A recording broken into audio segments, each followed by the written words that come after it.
Welcome back to the channel, guys. I'm Titus.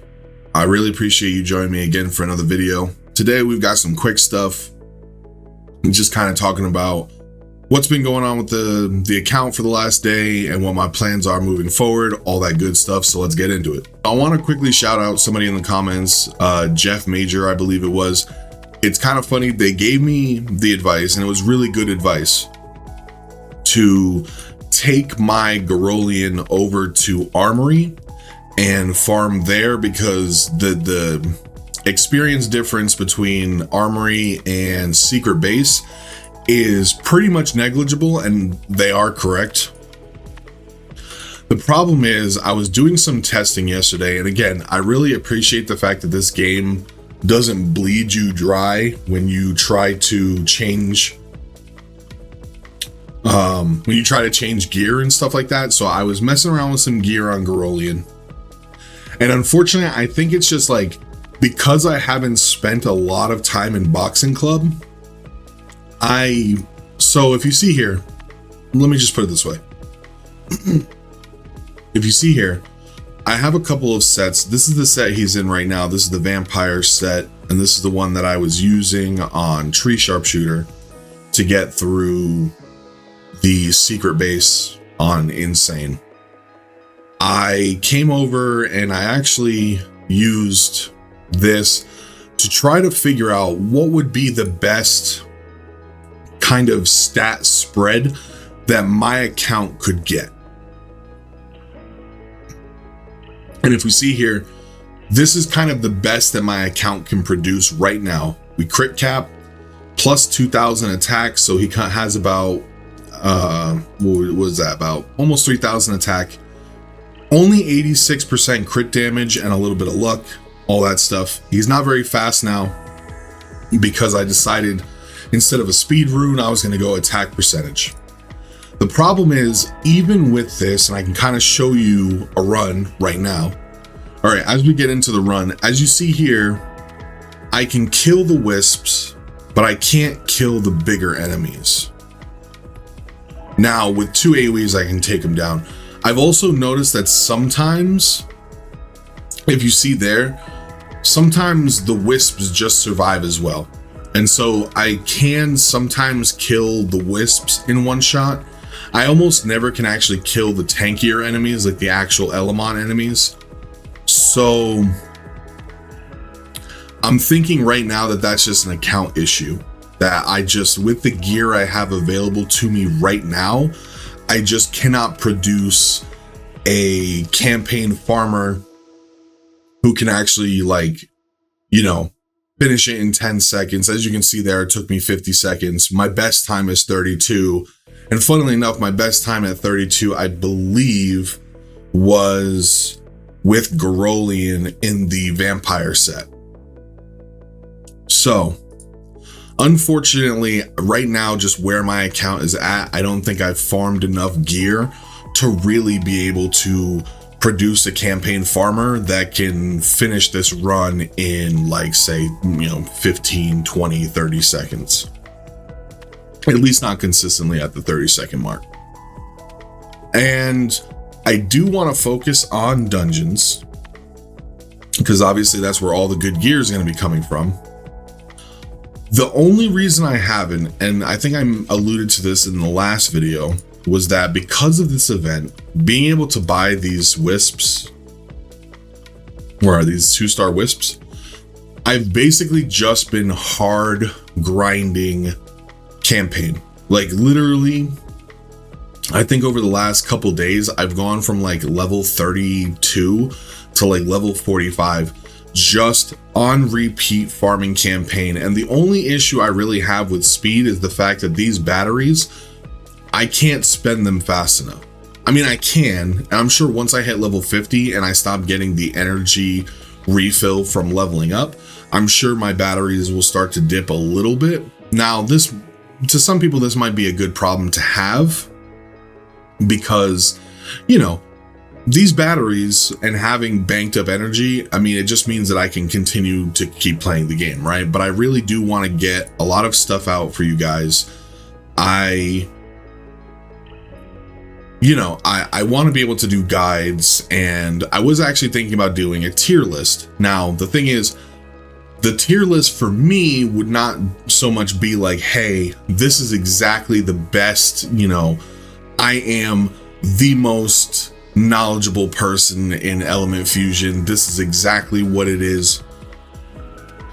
But I think it would be interesting as someone who comes from Raid and not Summoner's War to try to gauge how good I think a lot of these champions are, because I had mentioned in my last video that a lot of these champions, were they in Raid, they would be epics or legendaries that would be, you know, like account changing. You know what I mean? For instance, even someone like Garoli, he would probably in Raid be like an epic, and he would be like an account changing epic, because in a lot of ways he reminds me of Stag Knight, where he's bringing all of the crucial like standard debuffs, right? Attack break, defense break, speed break. In Raid, we have a champion called Stag Knight who does the exact same thing, except the only difference is his speed break is on an A1 and it's only single target, whereas Garolian has an incurable on his A1. So this Nat 3 in Raid could be pushing like a pretty middle of the road legendary that people would love to see as their first legendary pull. So I thought it'd be interesting for me to come through and try to gauge, you know, just looking at every, you know, Nat 3, Nat 4, and then Nat 5. A lot of the Nat 4s and Nat 5s, obviously, I just have to kind of guess, kind of look at their kit and go, okay, this is where this person looks like they'd be really good. How much content are they going to be useful in? You know, what's their rank compared to that, right? So that's probably something I'll be doing maybe sometime next week. Other than that, like I said, we're hard farming campaign because my idea is I know that my account strength is falling behind in terms of gear, and in terms of like in arena, I was gold 1, so I had a 1 gold star, and now I'm sitting at silver 2, right? And I want to at least maintain that, because I'm waiting on the mission where I have to obtain 50. Oh, excuse me. I have to obtain 50 gems from the end of the week. And basically silver 1 is the cutoff for, in silver 1 at the end of the week tally, you will get 50 gems. And then from there, I wanted to do a pull today, but the literal next mission is to summon 10 Elemons through fission. And so, you know, I mean, I'm not free to play, but I also don't want to whale out. I don't know. Maybe we'll probably do a pull video after the arena is done. It won't be a massive pull video, but it'll have some at the end. I'll probably spend a couple gems to grab a couple more summons, and then we'll pull all of that. I have noticed that this game really throws summons at you right off the bat, like a lot of them, and then really slows down afterwards. Although, to be fair, because we've been farming campaign so hard, I mean, we haven't progressed tunnel as nearly as much as we should.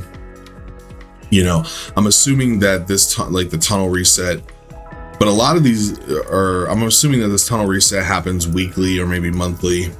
If it's anything like Raid, it happens monthly. And I noticed that they have the first time rewards, and then I'm assuming these are the rewards even after resetting that you get every week. So some summons here, but I noticed that the game definitely front loads you with a lot of summons and then doesn't give you many summons afterwards, which, to be fair, Raid is the exact same way. Most of these gacha games are, right? Where you get a lot of summons right off the bat.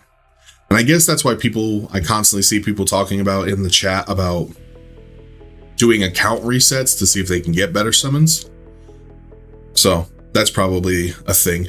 However, we have been brainstorming a team. And I actually think that this team is going to be very interesting. And it is the crux of, we have the water water engineer here, engineer robot here.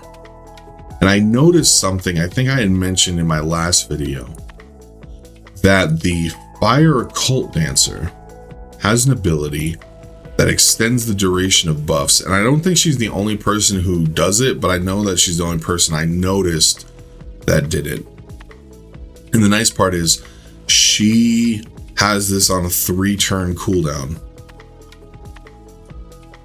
And what I noticed when I started thinking about it was him, and I think the water pirate,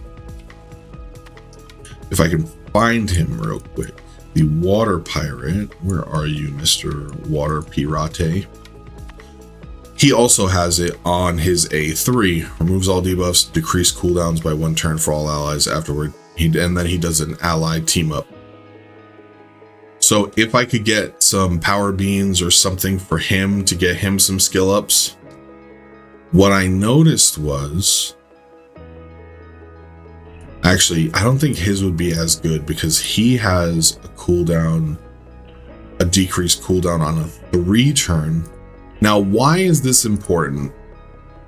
Well, it's because one aspect of the game that I noticed is going to get you and this is weekly, is going to get you summons if you can complete them, right? This is equivalent to about 25 summons, or this is equivalent to 5, 10, yeah, 25 summons. If we do a test, right?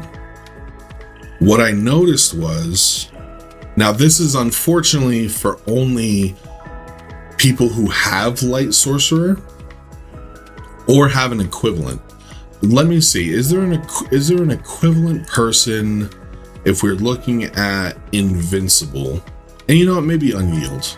Okay, so there's not one for 2, but this team could work with, he's got an Invincible. Is it just on himself? Yeah, grant yourself 1 turn Invincible. So that's not great. Let's see, where, okay, so Occult Dancer can do it to 1 ally. Oh, 2 turns for 1 ally and 1 turn for all other allies. I see.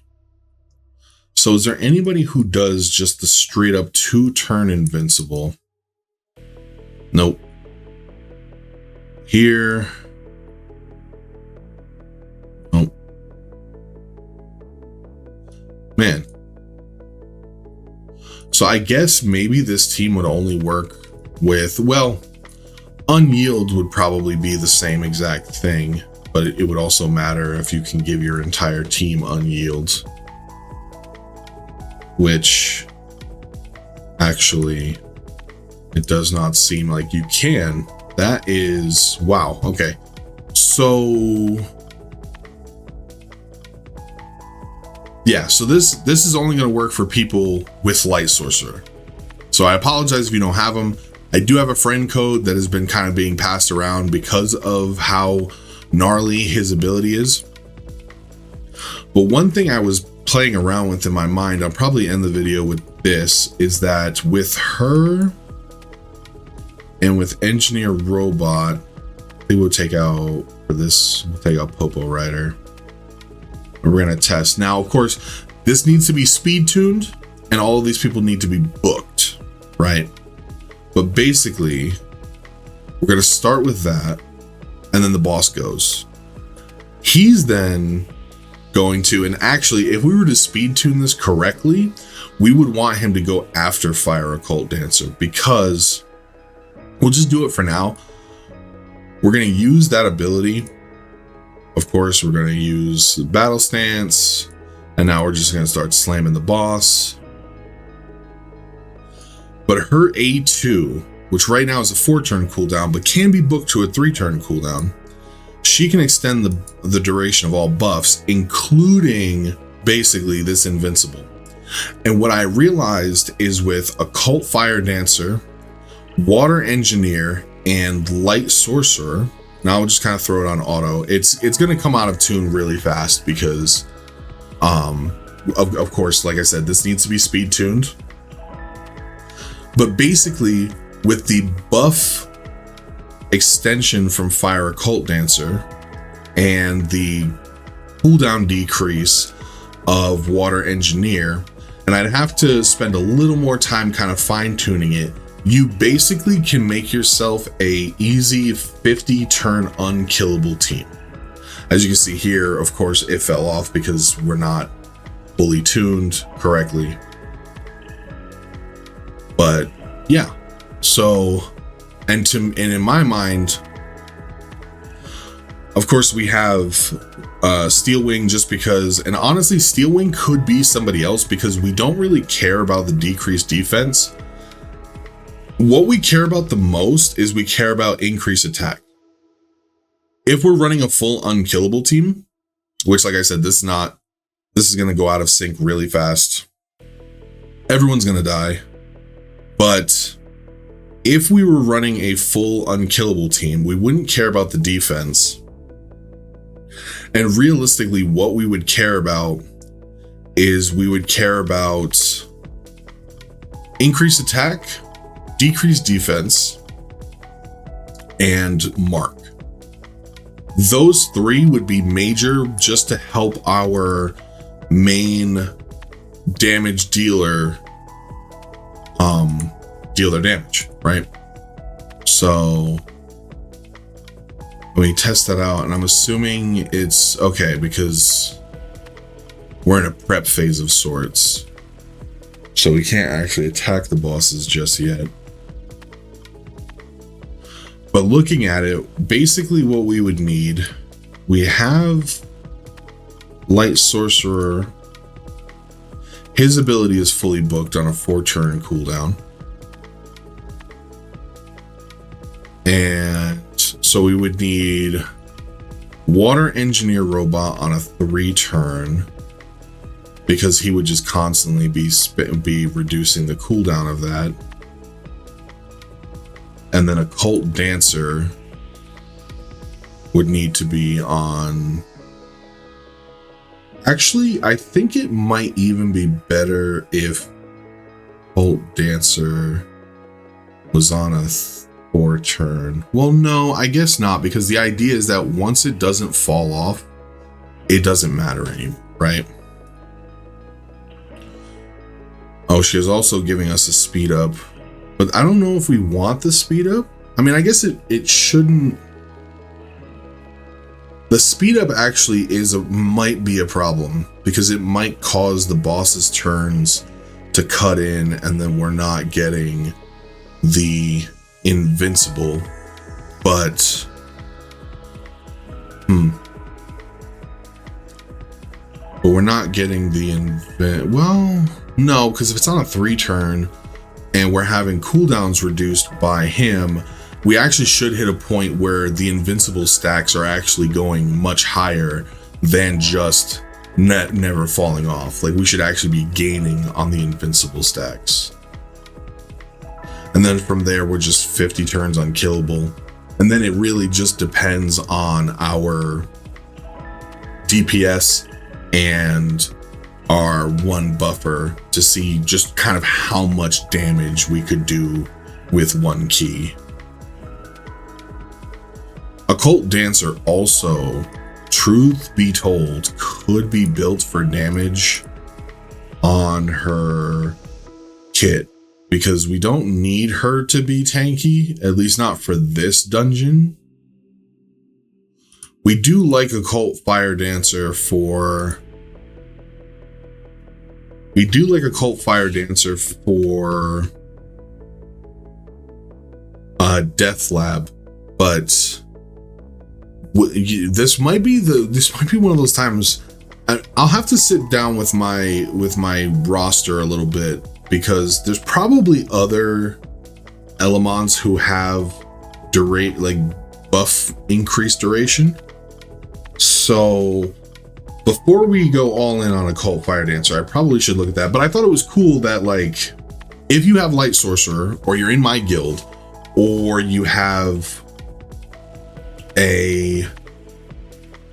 my friend code, or you're in a guild with someone with a Light Sorcerer, it's pretty easy, I think, to get a unkillable team, right? And then at that point, you can just focus on your DPS and your whoever you're bringing to bring buffs. I mean, who would I bring for Mark? Because I know Mark is kind of a rare one. Me personally, I only have 2 people. I have Gunslinger. Your turn begins, gain a 1 turn attack up if your HP ratio is greater than half. That's a 1 turn. And then damage based on your speed. Okay, so, and then she's a support. She offers Mark, ally attack up, and defense down for all enemies on 100%. Not to mention, the nice part about this is, even though this is like, oh, 2 turn attack up and 2 turn defense down, remember, we are bringing, at least right now, Fire Occult Dancer, who has a debuff increase and a buff increase, right? So she might be a good, she might actually be a better fit instead of Steel Wing, because she's bringing the attack up, but we don't care about the defense up, and we're bringing defense down and Mark. We're bringing Mark for 2 turns, potentially on a 2-turn cooldown. She could also be like a secondary, we could build her tanky, but she could be like a secondary damage dealer. So that's important to note. That is important to note. Oh, I'm sorry. She's not raising the debuffs on enemies. She's shortening the debuffs on allies. But honestly, that doesn't matter. And then it's recovering HP. That also doesn't matter. So maybe we just need to find someone who does the exact same thing, but a lot of times we're not, like a lot of it we're not worried about. We're not worried about decreasing debuffs or healing, because we're going 50 turns unkillable. And chances are, once we hit the 50 turn mark, much like in Raid with the clan boss, once you hit the 50 turn mark, your team's going to get splatted. Like, you're just going to die. So you're trying to maximize the damage you can deal in that moment. And so now this is kind of why, like I said, most people are focusing on dungeons, and I'm not saying that's wrong. If anything, I'm probably playing incorrectly. I'm totally willing to accept that I'm probably not being as optimal.